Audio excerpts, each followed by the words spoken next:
నేరుగా Shri Lakshmi agro forms మరియు ప్రాజెక్టులో ఇన్వెస్ట్ చేయండి. రేపటి కోటీశ్వర్లు అవ్వండి. సంప్రదించవలసిన నెంబర్స్.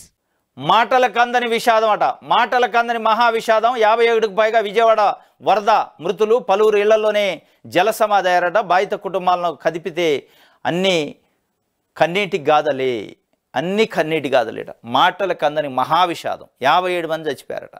ఇళ్లల్లోనే జల సమాధి అయిపోయారు. కనీసం ఆ డెడ్ బాడీని తీసే పరిస్థితి కూడా లేదు. ఇలా ఆ యంత్రాంగం సరిపోవట్లే.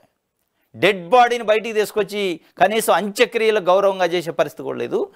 చెయ్యకపోగా స్మెల్, వాసన, ఆ వాసనకి డెడ్ బాడీని పక్కన పెట్టుకునే ఆ కుటుంబ సభ్యులు ఉండాల్సిన పరిస్థితి ఏర్పడదు. ఇలా మహావిషాదం అంట. ఇది ఒక వార్త. ఇగో మాటల కందని మహావిషాదం. 57కు పైగా విజయవాడ వరద మృతులు, వరదలో పలువురు ఇళ్లలోనే జల సమాధి, దీనావస్థలో పలు కుటుంబాలు, సమస్తం వరదపాలు. ఇవన్నీ సర్కారు హత్యలే. వాస్తవం అనేది అక్కడ ప్రజలు మాట్లాడుకుంటున్నారు.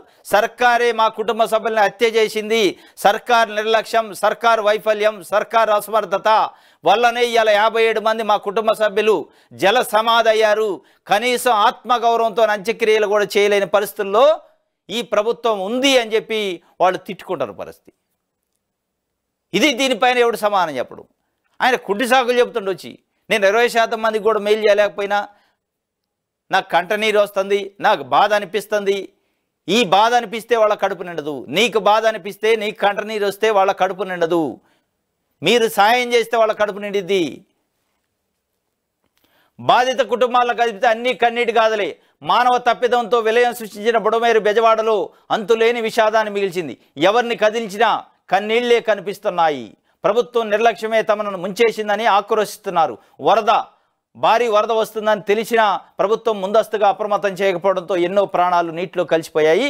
పిల్లలను రక్షించేందుకు వెళ్ళిన తండ్రులను కాపాడుకునేందుకు వెళ్ళిన పిల్లలు కళ్ళ ముందు ఈ వరదలో కొట్టుకుపోయారట. పిల్లల కోసం వెళ్ళిన తండ్రుల కోసం వెళ్ళిన పిల్లలు వరదలో కొట్టకపోయారు. సర్టిఫికేట్ల కోసం వెళ్ళిన విద్యార్థులు కొట్టకపోయారు. ఇది ఇలా జరుగుతుంది. పలు కుటుంబాలు పెద్ద దిక్కు కోల్పోవడంతో అనాథలుగా మారాయి.